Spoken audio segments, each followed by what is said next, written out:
Joining us now to discuss this and a whole lot more is Breitbart's politics editor, Emma Jo Morris. Emma Jo, thanks so much for coming on the U.S. Report. Now, just 2 weeks after an illegal migrant was charged with sexual assault against a minor in Virginia, a panel of MSNBC's lefty all-stars mocked the state, check this out, for its concerns over illegal immigration. This is unbelievable. I mean, if you look at some of these exit polls, I mean, I live in Virginia.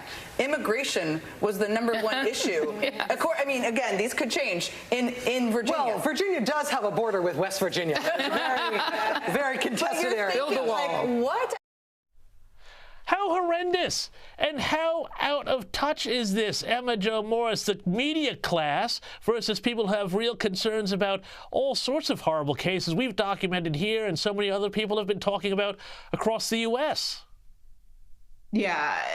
First of all, I just want to say on that Joe Scarborough comment, the Morning Joe clip, you actually clipped out the part where he says that Joe Biden was born atop a sacred mountain and that under a double rainbow, and that there was a new star that was born at the same time to mark the occasion. But you know, getting to the issue that we have here, I mean, obviously MSNBC, that's a joke. MSNBC is just the Democratic / establishment media. They don't, I mean, I think that on paper they do have the pretense that they're supposed to be somewhat objective or you know, have toned down opinion, but they are completely off the reservation. You know, if a foreign audience is watching this, I just want to confirm that MSNBC is off the handle, and they have been for many years. But in any event, yeah, Rachel Maddow would compare, or I should say dismiss, the illegal immigration issue and compare it to sharing a border with West Virginia, because to be fair, in Rachel Maddow's life, West Virginia is a bigger impediment to her desired society than illegals, because she has no interaction whatsoever with them. Rachel Maddow basically lives in kind of like a protected community. You know, whether she's in a posh area in New York or if she's in Arlington in Virginia, she doesn't see this stuff. But what she does come into contact with is West Virginians and their pesky voting patterns. So she would have a bigger issue with that, because she has trouble controlling them, whereas the illegal immigrants are kind of just something that she hears about and never comes into contact with. But here's the thing.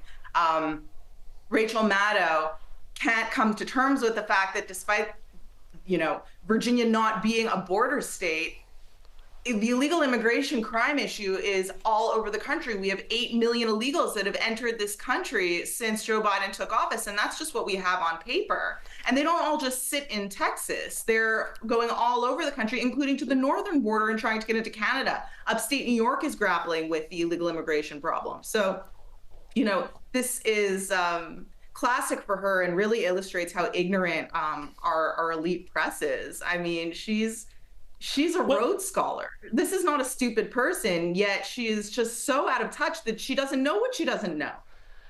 Well, yeah, Rhodes Scholars, though, you know, we've had a few experiences with Rhodes Scholars in this country as well. But Emma Jo, have a look at this, because migrants completely know the score on this much more than MSNBC. Have a look at this guy who was filmed down at the border. Es el presidente y la vicepresidenta de los Estados Unidos. Ah, pero entonces ya lo traigo aquí para que me dejen entrar. Now, that was a guy on the other side of the barbed wire. He had a Biden-Harris T-shirt on saying, you know, hey, I'm wearing this. They've got to let me in now.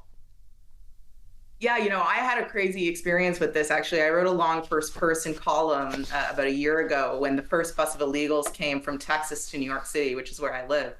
And I went and interviewed one of them to kind of understand what was going on. This was just at the beginning kind of this saga.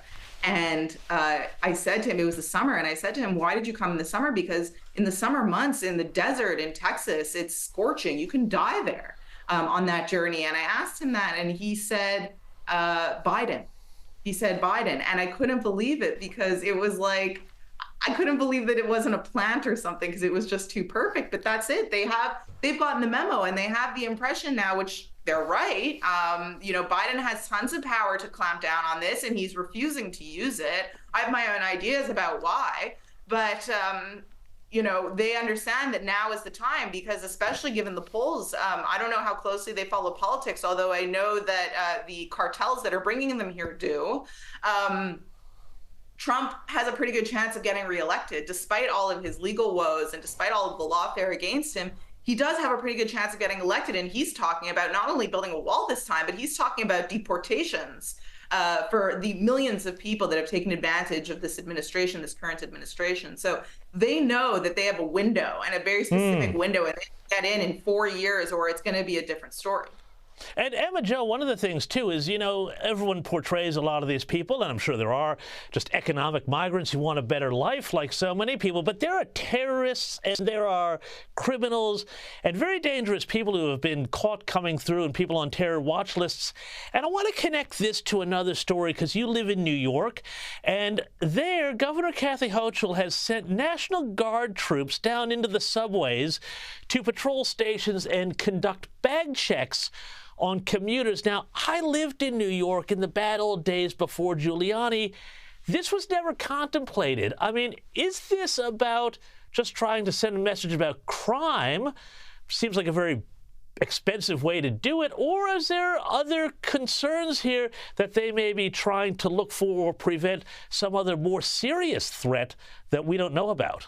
All speculation, of course. Yeah, that's a scary idea to entertain.